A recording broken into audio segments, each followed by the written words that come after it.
Yeah, I'm trying 4 right, 3 down, because I'm not in the bright sun anymore, so we should have true to life colour in here. Absolutely. But look at the grain is always so basically 2 dunes back on the other side of the second dune. It's worse. It's actually harder when you're away from it, because you just hear this shit and you're like, But this stuff here is one of the 2 companion plants that, as far as I can remember, that was growing in Phil Mann's pots of cephalotus stuff. As I said, between the first visit and the second visit to Phil Mann's back in the 70s, he'd gone down to Albany and come back with some root cuttings, you know.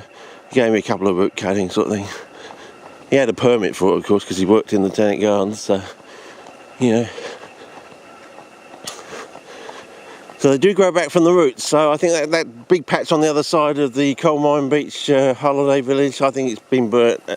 I'm assuming it's a prescribed burn, and they're probably just going to have a massive field of clumps of cephalotus coming back from roots in there. So how else would you explain it growing on the cliff face like that in those 2 small areas? But the woman in the office did mention that there's certain times of year the tide is different. So whether there's a sandbar between the western knoll and what I presume is the eastern knoll, and during the 2008 international conference they walked across some sort of sandbar to the other knoll, and that's where there's a big patch of it growing on a similar cliff face situation but in more abundance or something.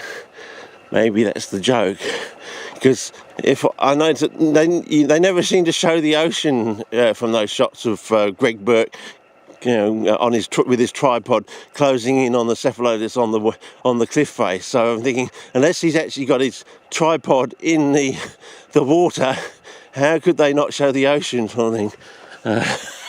Unless, as I said, they're on some sort of sandbar filming towards another knoll, or have actually got to another knoll sort of thing. It would make more sense.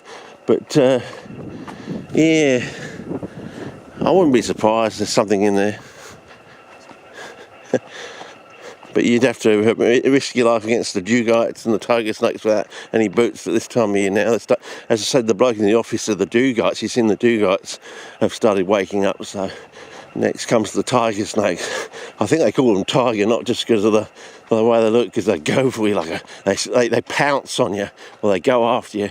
I mean, the late Phil Mann used to say he'd never go down in this country unless he had a loaded shotgun. So it wasn't just hanging it over your arm, hoping you don't drop it and it closes and it blows your knee off or something.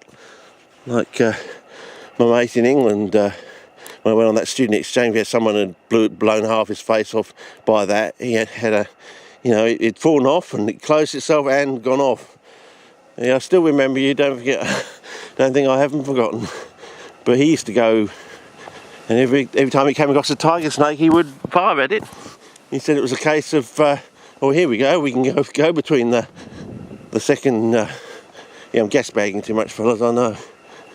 Oh, I've just come from the back end of 3 days of on, you know. So hopefully you'll appreciate the videos, even though there's a few rants in there, here and there. But you know, that's what you've learned to expect. I'll say things that other people won't, you know. Maybe you'll appreciate that. I don't know. Everyone else is telling you bullshit, but I'm trying to show you what it's like as it is. And that's going dormant, that is. So, a wet patch in there, do you think? They're supposed to grow on mounds, though, apparently. Unless that's all bullshit as well, I don't know, but that's what they say. I'm assuming this has got to go somewhere, so you never know.